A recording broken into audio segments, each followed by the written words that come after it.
네, 안녕하세요. 저 고려시대에 이어서 조선시대도 빨리 어떤 맥락이 있는지 컨텍스트라는 관점으로 빨리 지나가겠습니다. 조선시대는 그 1392년도에 조선이 건국된 이래로 1910년까지 우리의 역사의 한 순간을 장식했던 왕조라고 할 수 있겠습니다. 첫 번째 조선의 성립입니다. 네, 이제 경국대전 이야기를 먼저 하겠습니다. 경국대전은 1485년도에 완성돼서 반포됐습니다. 조선시대 통치의 근간이 된 기본 법조입니다. 이때는 왕이 성종이었습니다. 조선 초의 법전인 경제 육전의 원전과 속전 및 그 뒤의 법령을 종합해 만든 것으로 세조가 편찬을 시작하여 성종 때 완성되었습니다. 먼저 재정, 경제의 기본이 된 호전을 완성한 뒤 형전을 완성했으며 이전, 호전, 예전, 병전, 형전, 공전 등 육전으로 이루어졌습니다. 네, 두 번째는 3사, 15세기 후반의 이제 기구입니다. 3사기 때문에 세 가지가 있습니다. 사헌부, 사관원, 홍문관입니다. 조선시대 왕권을 견제하는 역할을 한 기구입니다. 홍문관은 집현전을 계승한 기구로 교서 등을 작성하는 언론기관, 그 다음에 사원부는 감찰기관, 사관원은 왕에 대한 간쟁기관으로 왕에 대한 견제기관의 역할을 담당했습니다. 언론은 바로 홍문관입니다. 네, 그리고 이제 과전법에 대해서 얘기를 나누겠습니다. 과전법은 1391년도에 마련된 토지개혁입니다. 신진 사대부의 경제적 기반을 마련한 토지제도의 개혁이라고 할 수 있겠습니다. 조금 더 이야기를 진행을 하면 고려 말 국가재정의 고갈 문제를 해결하기 위해 권문세족이 불법으로 점유한 토지를 몰수하여 관리들에게 급료로 토지를 분급한 제도로 경기지방 토지에 한하여 전 현직 관리에게 지급되었습니다.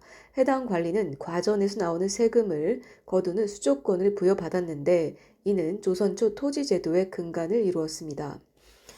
이때 사대부로부터 이제 토지를 받아서 이제 관료들한테 나누어진 거죠. 조금 더 이거는 중요한 세금이기 때문에 이야기를 나누면 과전법은 이제 고려 말 공양환 때 시작이 됐고 직전법은 조선 세조 때 그리고 관수관급제는 조선 성종 때 과전법은 그 목적이 사대부의 경제적 기반을 마련하기 위해서고 직전법은 지급할 토지를 부족할 문제를 해결하기 위해서 토지 개혁을 한 겁니다.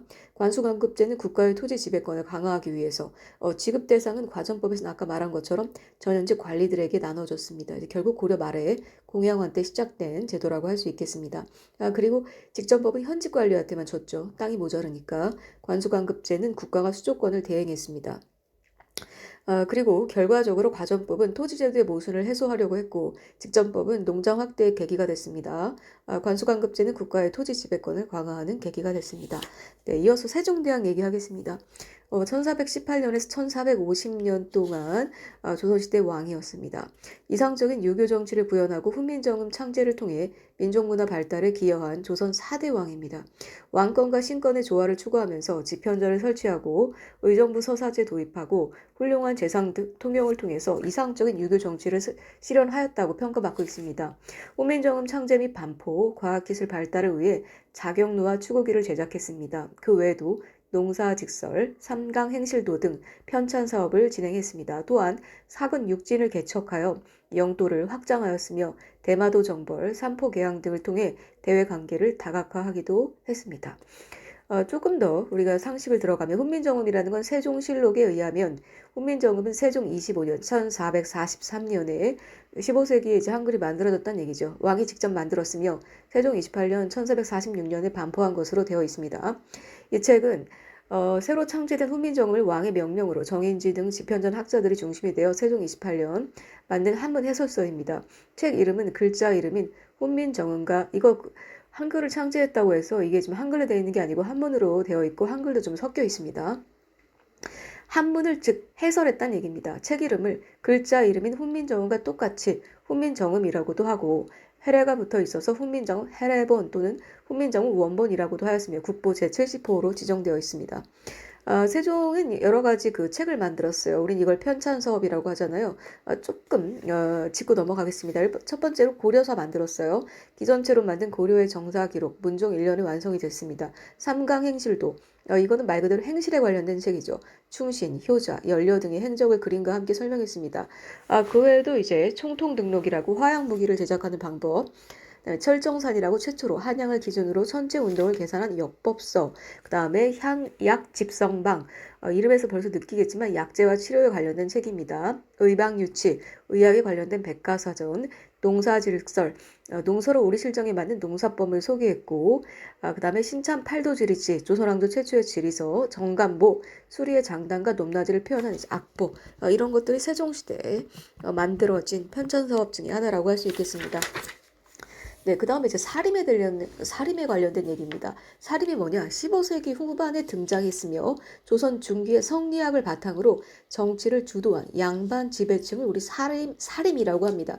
고려말 온건파 신진사대부 세력의 뿌리를 두는 사림은 성종 때 김종직과 제자들이 훈구 세력을 견제하기 위해 중앙 정기에 진출하면서 성장하였습니다. 성리학적 질서를 추구하면서 16세기 사상계를 주도하였으며 2조 전량과 3사의 언론기관에 진출하여 정치개혁을 주장하였습니다. 사화를 거치면서 피해를 입고 서원과 향약을 통해 향촌사에서 세력을 확대해 나갔으며 선조 때 중앙정계로 진출하여 전국을 주도하는 세력으로 성장하였습니다. 사림은 이제 뭐와 반대되는 개념으로 우리가 이제 기억을 하냐면 바로 훈구파입니다. 그럼 훈구파, 살인파, 이거 좀 15세기 후반에 등장한 살인파, 이거 좀 정리를 좀 해보겠습니다. 훈구파라는 거는 어디서 기원하냐? 정도전, 권근 등 급진파 신진 사대부에서 등장했습니다. 그리고 조선 건국을 주도한 세력으로 이후 세조의 즉위를 도운 공신으로 실권을 장악합니다. 반면 살인파는 정몽주, 길재 등의 온건파 신진 사대부입니다. 결국에 조선을 만든 건 고려의 급진, 바로 훈구파라고 할 수 있겠습니다. 정도전을 중심으로 한. 그리고 살인파는 지방에서 세력을 확장한 후 성종 때 중앙으로 진출을 합니다. 훈구파의 주장은 중앙 집권, 부국강병을 추구했습니다. 15세기 문물제도 정비에 기여를 했다고 평가받고 있습니다. 살인파는 아까 말한 대로 지방에 그 뭐라고 할까 뿌리를 두고 있어요. 그래서 향촌 자치, 왕도 정치를 강조했습니다. 16세기 사상기를 주도했고 성리학적 질서를 추구했습니다. 2조 전랑과 3사의 엄관직을 차지했습니다. 그래서 사실은 이 사람들이 15세기 후반부터는 굉장히 큰 실세를 장악하기 시작했죠. 훈구파라는 건 지역적 배경은 한양을 중심으로 하고요. 살인파는 지금의 경상도, 영남, 기호지방을 중심으로 지리적 배경을 가지고 있습니다. 네. 그 다음에 사화에 대해서 이야기를 했습니다. 사화기 때문에 네 가지 사건이라고 할 수 있겠습니다. 1498년, 1504년, 1519년, 1545년, 즉 15세기 말부터 16세기 중반까지 우리나라에 있었던 살인파와 훈구파 사이의 대립으로 살인파가 큰 피해를 입은 네 가지 사건입니다. 세조 이후 공신들을 중심으로 정치적 실권을 장악하고 중앙 집권 체제를 강조한 훈구파에 맞서 성리학에 투철한 사족들이 영남과 호서 지방을 중심으로 지방에서 세력 기반을 쌓으며 왕도 정치를 강조하였습니다. 기호 지방이라는 건 지금의 그 호남 지방이고 영남은 그대로 영남 지방입니다. 결국에는 그 중앙에 한양을 중심으로 한 훈구파와 이제 갈등을 겪었고 화를 입었다는 거죠. 이러한 사림 세력이 성장하여 훈구파를 비판하면서 대립과 갈등을 빚기 시작했습니다. 양대 세력의 갈등이 네 차례 사화로 이어지면서 살인파가 결국에 큰 피해를 입었습니다. 첫 번째 무호사화입니다. 1498년 연산군 때입니다. 훈구파와 살인파가 대립을 했습니다. 연산군이 실정 세조의 왕위 찬탈을 비판한 김종직의 조의제문, 유자강, 이급돈이 주요 인물입니다. 그 다음에 1504년 역시 연산군 때 갑자서화입니다. 패비 윤씨 사건이 배경이 됐습니다. 무호사화 때 피해를 면한 일부 훈구 세력까지 이때 완전히 피해를 입었습니다. 그리고 1519년 중종 때 기묘사화입니다. 이제 아시겠지만 우리는 지금 뭐 1519년, 1545년 이렇게 말하지만 조선시대는 육식갑자를 써서 뭐 갑자년, 무호년, 기묘년 그래서 육식갑자로 하면 1519년이 이제 기묘년이라는 얘기죠. 이때 조광조의 개혁정치, 그다음 유해인 삭제로 인한 훈구 세력의 반발, 주초 위양 사건이 있습니다. 그리고 이제 끝으로 을사년의 을사사와 1542년 명종때입니다. 인종의 외척 유님, 대윤파와 명종의 외척 윤원형, 소윤파의 대립입니다. 명종의 주기로 문정왕후가 수렴청정하게 됩니다. 집권한 소윤파가 대윤파를 공격하게 됩니다. 이렇게 함으로써 조선시대의 살인파는 어떻게 돼 있다? 훈구파와 갈등을 하면서 네 가지 큰 화를 입은 사건이다. 그게 우리는 뭐라고 한다? 사화라고 이야기를 한다. 훈구파는 한양을 중심으로 한 그 고려를 만든 급진 신진사대부다라고 기억을 하시면 되고, 살인파는 온건파인데 이제 그 언제 성종 때 이제 드디어 그 서름을 씻고 이제 지배층으로 자리 잡기 시작합니다. 그리고 이제 외란과 호란의 극복에 대해서 얘기를 하겠습니다. 임진왜란은 1592년부터 1598년도 조선시대에 있는 아주 큰 전쟁 사건입니다. 1592년 16세기 말부터 1598년까지 2차에 걸쳐서 우리나라에 침입한 일본과의 전쟁입니다. 조선의 국방력이 약화된 상황에서 일본군이 침입하여 평양과 함경도까지 함락되었습니다. 사실 일본이 뭐 북한까지 올라갔다는 얘기는 그 당시 거의 다 완벽하게 장악을 했다고 할 수 있겠습니다. 그러나 이순신 장군 등 수군의 승리로 전세가 전환되었으며 곽재우 등 의병의 활약과 조명 연합군의 승전 등에 힘입어 승리하였습니다. 중국의 힘을 빌려서 이제 일본을 무찌러서 승리를 한 거죠. 조선 전기와 후기를 나누는 중요한 기준이 됩니다. 임진왜란의 3대 큰 전쟁, 3대 첩이라고 하죠. 조선 임진왜란 때 그 외적을 무찌는 3대 싸움이 있습니다. 첫 번째, 한산도대첩, 그 다음에 행주대첩, 그리고 진주성대첩. 진주에서 이제 우리가 일본을 물찌른 3대 첩 중에 하나라고 할 수 있겠습니다. 임진왜란 결과 어떻게 됐냐. 문화재 소실과 막대한 인명피해 및 경제적 타격을 받았습니다. 농촌이 황폐화됐고 신분제가 흔들리기 시작했습니다. 또 명나라의 쇠퇴와 후금, 청나라가 등장하기 시작했습니다. 우리랑 같이 손을 잡고 일본을 무찔렀던 명나라가 쇠퇴했고 그 뒤로 이어서 후금이라고 하는 금나라의 후금, 청나라가 등장하기 시작했습니다. 성장하기 시작했습니다. 그 다음에 비변사입니다. 비변사 이제 조선시대에 설치된 이제 관청인데요. 1516년에 설치됐습니다. 임진왜란 이후에 이거는 상설화됐습니다. 조선 중기 이후의 정치, 경제, 문제 및 국정을 총괄한 최고의 관청이라고 할 수 있겠습니다. 중정 5년 그 삼포외란을 계기로 하여 임시기구로 설치되었다가 명종 10년 을묘 외변을 수습하는 과정에서 상설기관으로 정식 발족되었습니다. 초기에는 국방에 관한 문제만 논의했으나 점차 정치, 경제 문제 등 전반적인 문제를 다루었습니다. 이처럼 비변사의 권한이 강화되면서 의정부의 기능은 약화되었고 비변사는 이후 1894년 의정부와 함께 폐지되었습니다. 이제 비변사가 이제 힘이 강력하게 됐다가 1894년 19세기 말에 역사의 뒤안길로 사라졌습니다. 그럼 비변사 이 당시 위상이 어땠냐?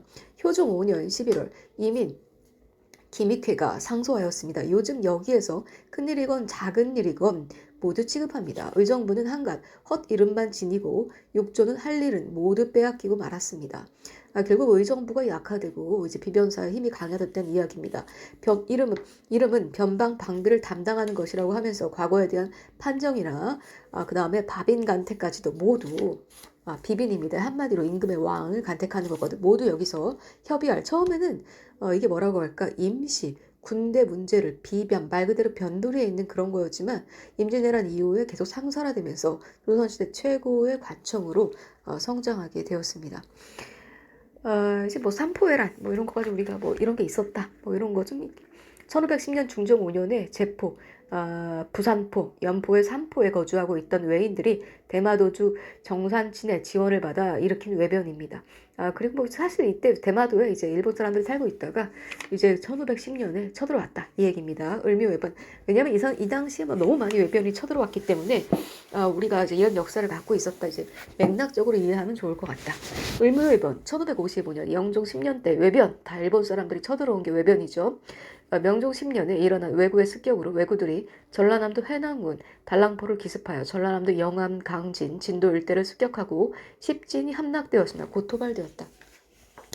뭐 조선시대 때 이제 사실 평양까지도 그 올라간 일본이기 때문에 임진왜란 때 어찌됐든지 간에 일본의 외침이 조선시대에는 정말 큰 역사적 사건이라고 할 수 있겠습니다. 네, 광해군의 중립외교입니다. 광해군 1608년에서 1623년도의 정책 중에 하나라고 할 수 있겠어요. 광해군이 명과 후금 사이에서 신리를 추구하였던 신리 정책입니다. 중국도 여러 나라가 있었죠. 근데 명나라, 이제 후금, 청나라 사이에서 어느 쪽에 편도 들지 않고 이제 왔다 갔다 이제 그 밸런스를 잘 맞췄던 신리 정책입니다. 임진왜란 이후 여진의 성장으로 후금이 건국하면서 힘이 약화된 명을 위협하면서 전쟁을 선포하였습니다. 이에 명이 조선의 원국을 요청하자 조선은 명과 후금 사이에서 중립 외교 정책을 실시하였고 명을 지원하러 갔던 조선군 사령관 강홍립이 광해군의 밀명으로 후금에 항복하면서 마찰을 피하였습니다. 이후 계속된 명의 지원 요청을 거절하고 후금과 친선 관계를 추구하였던 중립외교 정책의 대의 명분을 강조한 서인과 남인의 불만을 초래하였고 이후 인조 반정의 원인이 되기도 하였습니다.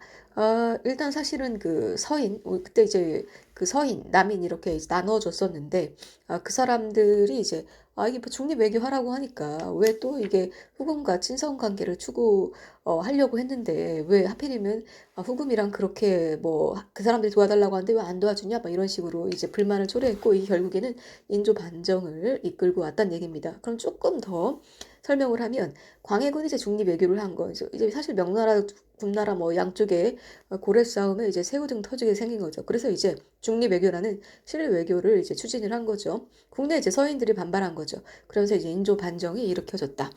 인조의 이제 친명 배금 정책 이건 뭐냐? 명나라의 손을 잡고 금나라랑 이제 멀리하다는 얘기겠죠. 명에 대한 의리를 지켜야 한다고 주장을 했죠. 그러면 서인 정권을 중심으로 이제 한마디로 말해서 명나라 의리를 지켜야지 왜 청나라 편드냐 뭐 이런 거죠. 그리고 나서 이제 정미호란이 있었습니다. 배경은 조선의 친명 배금 정책 플러스 이괄의 난이 있었습니다. 전개는 후금에 침입을 했고 명나라랑 친해지니까 이제 후금이 침입을 했겠죠. 정봉수가 이제 이립이 활약을 했죠. 그러면서 후금과 화해 체결이 이루어졌습니다. 이제 결국에는 이 싸움에서 이제 졌다는 얘기죠. 그러니까 후금과 이제 잘 해보자 뭐 이렇게 이제 말 그대로 이제 조약을 맺었다는 얘기입니다. 그 이후로 이제 병자호란이 일어납니다. 이게 병자호란이 뭐냐? 청의 4대 요구에 대해서 조선의 4대 요청을 거부했습니다. 이제 그 아까 말한 후금, 이제 청나라죠. 이 청나라 잘해주니까 우리를 이제 사대해라 뭐 이렇게 됐으니까 이제 한국은 그렇게 조선은 그렇게 못하겠다 이러니까 이제 병자호란이 일어난 거죠. 청의 침략에 조선이 이제 결국엔 항복을 했죠. 삼전도의 굴욕이라고 할 수 있겠습니다. 그러면서 북벌론이 일어났습니다. 효종이 즉위를 하고 이제 북벌 이제 위로도 우리 올라가자 준비를 했죠. 성곽을 보수하고 무기를 정비하고 이제 군대를 양성하기 시작했습니다. 정신을 차리기 시작했다는 얘기죠. 그러면서 나선 정벌을 해서 조선이 승리를 했습니다. 대단한 사건이라고 할 수 있겠죠. 효종 잘했네요. 그런데 효종이 이제 죽습니다. 그러면서 완벽하게 승리를 이끌지 못하고 한 번 승리를 했지만 그 이후에 북벌은 땅을 빼앗는 것까지는 우리가 뜻을 이루진 못했다. 하지만 효종의 기계는 높이 평가해야겠죠. 그 다음에 북학론입니다. 18세기 이후 청의 선진 문화를 받아들이고 뭐 청나라 계속 잘 살았으니까 뭐 이제 원수로 하지 말고 이제 선진 문화 받아들이자. 그러면서 북학 운동이 이제 전개가 됐죠. 이거를 이제 북학론이라고 합니다. 중상학파, 이제 상업을 중심으로 한 학파죠. 실학자들을 중심으로 수용을 하게 됐습니다. 이제 나선 정벌 좀 우리로서는 뭐 기분 좋은 승리니까 이거 좀 보겠습니다. 병자호란 이후 조선은 청으로부터 정치적 간섭을 받고 있었는데 풍부한 자원을 보유하고 있는 흑룡각 일대에서 러시아와 충돌하게 되었습니다. 이에 청이 조선의 군대 파견을 요청하여 조총 부대가 2차례나 연해주로 출병하게 되었고 승리를 거두었습니다. 네, 뭐 이거 좀 결국에는 러시아를 무찌른 거네요. 청을 도와서 뭐 좋다고 할 수도 없네요. 하여튼 그렇다고 중국 애들이 땅을 준 것도 아니고 효종은 죽고 어찌됐던 고구려가 갖고 있던 그 땅을 우리가 다시 얻는 데는 실패를 했네요. 네, 그 다음에 조선 후기 정치. 이제 뭐 북한론도 끝나고 효종도 죽고 조선 후기에 대해서 좀 보겠습니다. 영조입니다. 영조가 이제 조선 후기의 대표적인 왕 중에 하나인데 1724년 탕평책을 썼습니다. 영조와 정조 때 당쟁을 막기 위해 당파 간 정치 세력의 균형을 꾀하려는 정책입니다.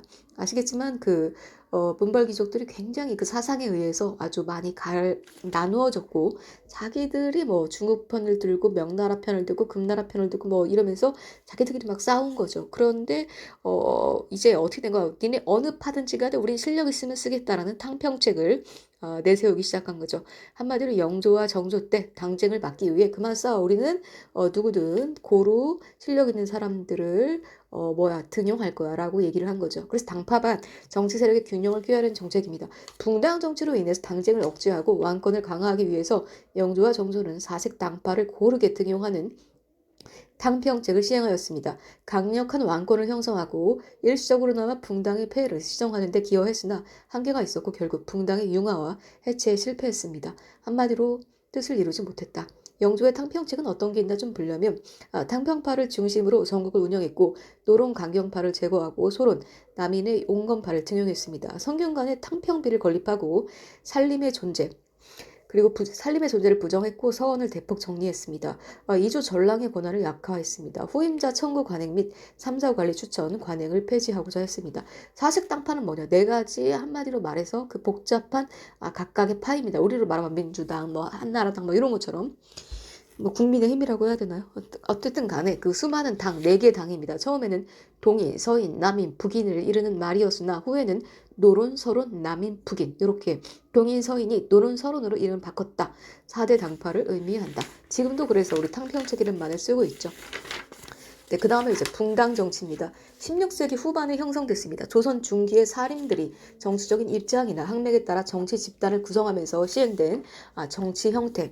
한마디로 이제 붕당 정치다. 뭐냐? 자기들끼리 이론적인 한마디로 말해서 자기들의 이데올로기끼리 그 팔을 나눈 겁니다. 그러면서 그 집단, 패거리를 만들어내기 시작한 걸 우리 뭐라고 한다? 붕당 정치. 어떻게 보면 이거 정당 정치의 기원이라고 말할 수도 있겠죠. 뭐 이거 아시아 조선 시기의 뭐 정당 정치, 뭐 붕당 정치라고 볼 수도 있겠습니다. 당쟁 발생의 직접적 원인으로서는 선조 때 심의겸과 김의원의 이조 전랑 추천 문제로 생긴 양자의 반목이었는데 이것이 도화선이 되어 서인과 동인으로 나뉘고 동인에서 갈린 남인과 북인, 서인에서 나뉜 노론과 소론 등으로 분화 대립되는 양상을 보이게 됩니다. 한마디로 이것들이 복잡한데요. 동인, 서인 나눴다가 이 서인에서 다시 반반 나뉘고 다시 동인에서 반반 나뉘 서인에서 반반 나뉜 건 남인과 북인, 동인에서 반반 나뉜 건 노론과 소론. 한마디로 말해서 정말 꼴불견이라고 할 수 있겠죠. 네, 이들의 대립이 주로 북상 문제, 세자 책봉 문제 등 민생과는 관련이 없는 문제들을 중심으로 치열하게 전개되면서 영조와 정조에 이르러서 탕평책을 실시하게 되었습니다. 그래서 영조, 정조가 어쨌든 간에 야 싸우지 마, 우리 탕평책 할 거야 라고 했지만 결국엔 탕평정책은 실패했다. 왜? 그 사론, 여기서 말하는 그 사파, 이 사람들이 사색당파가 결국에는 본인들의 뜻을 끝까지 주장하는 바람에 정치적인 어떤 그 탕평책이라는 그 이상형은 실현되지 않았습니다. 네. 어쨌든 정조가 계속 개혁 정책을 이었는데 정조는 1776년부터 1800년까지 재위했습니다. 영조의 탕평책을 이어받아 적극적인 탕평책을 추진하면서 각종 개혁의 시도를 통해 대통합을 이루기 위한 정책 실시입니다. 대통합이라는 말 지금도 하죠.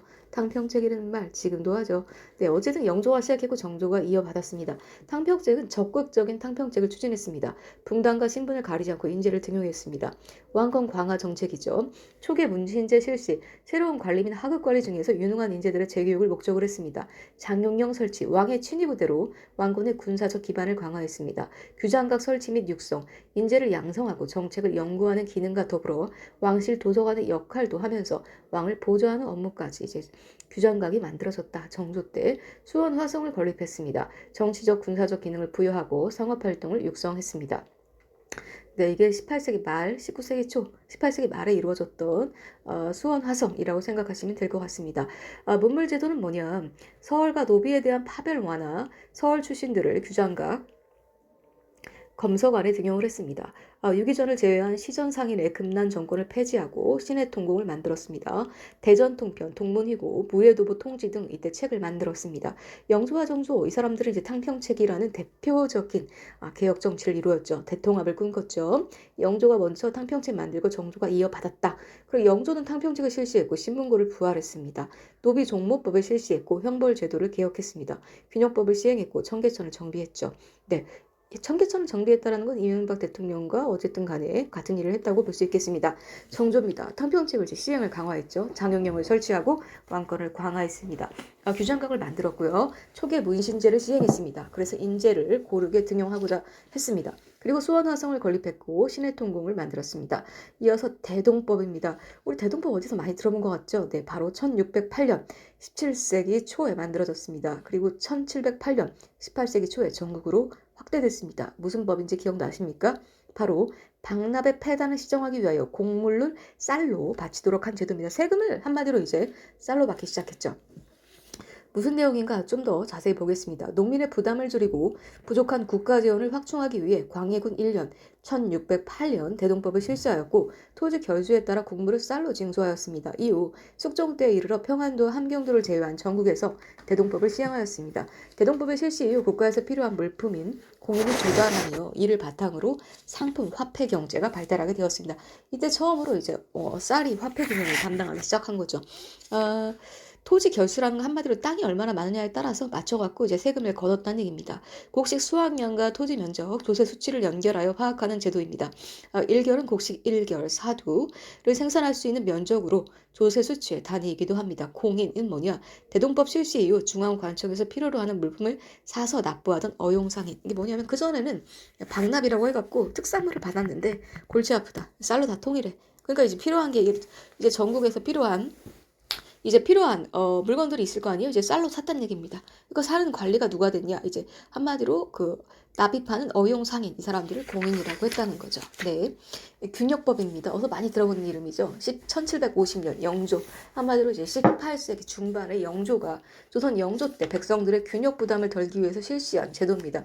아까 대동법이 세금 제도면 이거는 무슨 제도인지 볼까요? 역을 균등히 한다는 취지에서 만들어진 것으로 기존의 군포를 2필에서 1필로 줄이는 대신 어업세, 선박세 등의 징수로 이를 보충했다. 그러나 점차 농민의 부담이 증가하고 폐단이 나타나면서 19세기 삼정의 문란의 하나로 여러 폐단이 발생하게 되었습니다. 삼정의 문란이란 뭐냐? 전정, 토지에 따른 아까 땅 크기에 따른 그 징수를 했죠. 군정, 군역 대신 한마디로 군대 가는 것 대신에 이제 배를 내는 그런 징수 제도였죠. 황곡, 봄에 곡식을 빌려주고 가을에 이자를 합쳐 받는 빈민 구제책 이 세 가지 행정이 부패해진 것을 뭐라고 한다? 삼정이 문란하다라고 합니다. 계속 빠르게 조선 후기사에 가겠습니다. 조선 후기 하면 바로 실학의 등장이죠. 실학은 17세기, 18세기 성리학을 한계성을 자각하고 등장한 실사구시의 학문입니다. 이제 성리학이 이제 조선을 처음 만드는데 매우 중요한 이론적 기반이 됐는데 당연히 이제 오랜 시간이 지나면서 이제 한마디로 말해서 타락하게 되고 이제 한계성을 자각하면서 새롭게 등장한 게 실학입니다. 이게 뭐냐?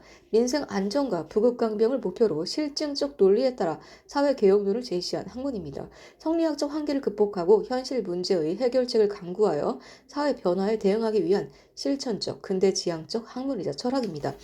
이 실학도 두 개로 나뉘어져 중농학파와 중상학파.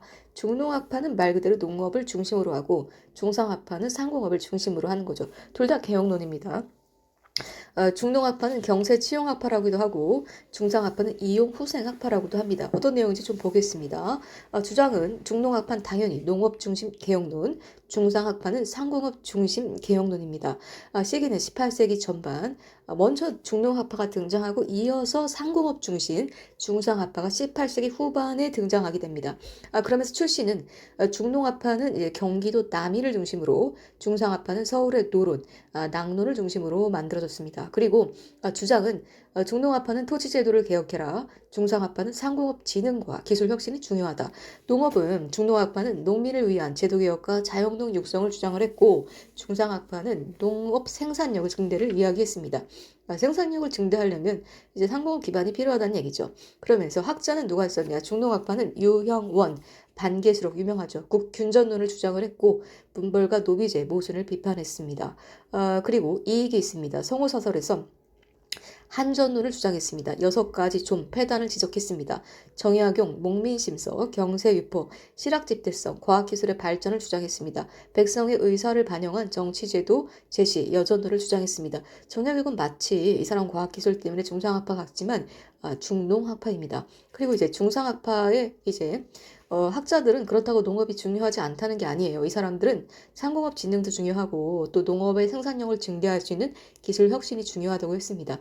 이제 유소원이 있습니다. 유서, 개혁과 상공업 진흥을 주장했습니다. 홍대용이 있습니다. 이마경륜, 기술 혁신의 문벌, 철폐를 주장했습니다.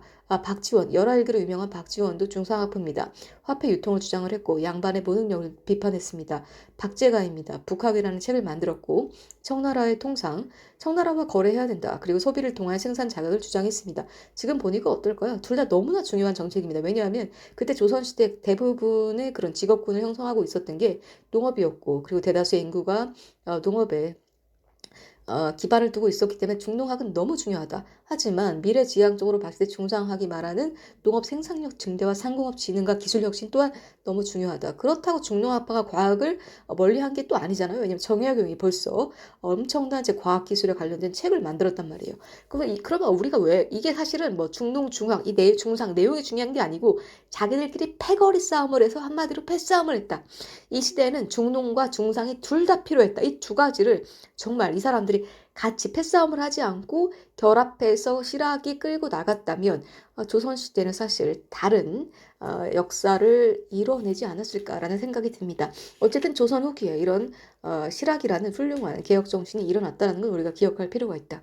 그리고 이어서 조선시대 이제 마지막 이야기는 동학에 대해서 이야기하겠습니다. 1860년 최재우가 창시한 이제 민족 종교죠. 매우 중요합니다. 이제 민족 종교. 우리나라가 불교도 유교도 뭐 기독교도 아닌 우리나라 고유의 종교가 있었다. 민족 종교라는 의미가 매우 중요하다고 할 수 있겠습니다. 수은 최재우가 서학 천주교에 대항하고자 민간 이때 이제 천주교가 들어오는데 여기에 대항하고자 민간 신학의 유, 불, 선은 도교죠. 이미 유교 들어왔고 불교 들어왔고 이제 도교 정신 이거 다 이제 중국에서 들어왔단 말이죠. 이거를 다 혼합해서 민족 종교를 만든 게 동학입니다. 그러면서 지금 후천 개벽, 인내천 뭐 이런 얘기를 한 거죠. 후천 개벽 하늘이 이제 새롭게 열리고 이제 사람이 곧 하늘이다 뭐 이런 매우 중요한 사상이라고 할 수 있겠죠. 한마디로 말해서 외국에서 들어온 종교 사상 그리고 또 우리의 전통적인 민족 호언을 결합해서 민족의 고유한 종교를 만들었다고 할 수 있겠습니다. 19세기 조선 후기에 사회 불안에 동요하던 민중들에게 급속히 보급되었습니다. 사실 이게 제대로 뭐 자리 잡았다면 일본이 기독교를 안 받아들인 것처럼 일본의 나름 신교가 현재까지도 일본의 대다수의 그 지배적인 종교를 자리 잡은 것처럼 우리도 그럴 수 있는 계기가 되지 않았을까 싶은데 일본이 조상을 숭배하는 조상을 신으로 모신 것과 다르게 또 우리는 약간 또 하늘 이런 개벽 개념을 또 갖다 보니까 이게 사실 그렇게 뿌리가 깊게 지금까지 이어져 오는 데는 한계를 가졌다고 저는 보고 있습니다. 1894년에 동학혁명에 영향을 주었으며 이 동학 이 민족 종교의 이데올로기를 기반으로 1894년에 어쨌든 혁명이 일어나죠. 동학혁명에 영향을 주었으며 이후 손병희에 의해 천도교로 개칭되었습니다. 이 이제 종교가 이제 천도교가 됐다는 거죠. 후천개벽이 뭐냐? 모순된 현세가 끝내고 백성들이 대접받는 새 세상이 도래한다는 사상이고 아까 말했듯이 이때 그 사회 불안 민중들이 굉장히 불안했죠. 왜냐하면 이렇게 왕권이 타락하고 그 다음에 관료들은 자기들끼리 싸우고 그러면서 세금만 뜯기는 이제 민중들로서는 이런 종교에 굉장히 의지할 수밖에 없었죠. 그래서 그런 민중이 존중받는 시대가 열린다는 게 후천 개벽이니까 어때요? 민중들한테 굉장히 급속히 보급될 수밖에 없었겠죠. 인내천이 뭐냐? 사람이 곧 민중이 곧 하나님이며 그 다음에 만물이 하나님이라는 천도교의 중심 사상입니다. 이게 좀 그 천주교와 기독교가 하나님이라고 얘기하는 것과 다르게 동학을 기반으로 한 천도교는 하느님이라고 하고 결국 하느님은 민중이 곧 우리가 곧 하늘이다라는 그런 종교관을 가지고 있습니다. 어쨌든 동학 조선시대에 우리가 1860년 최재우가 창시한 민족 종교 이야기까지 하고 조선시대 역사는 간략히 여기서 마무리하도록 하겠습니다. 고맙습니다.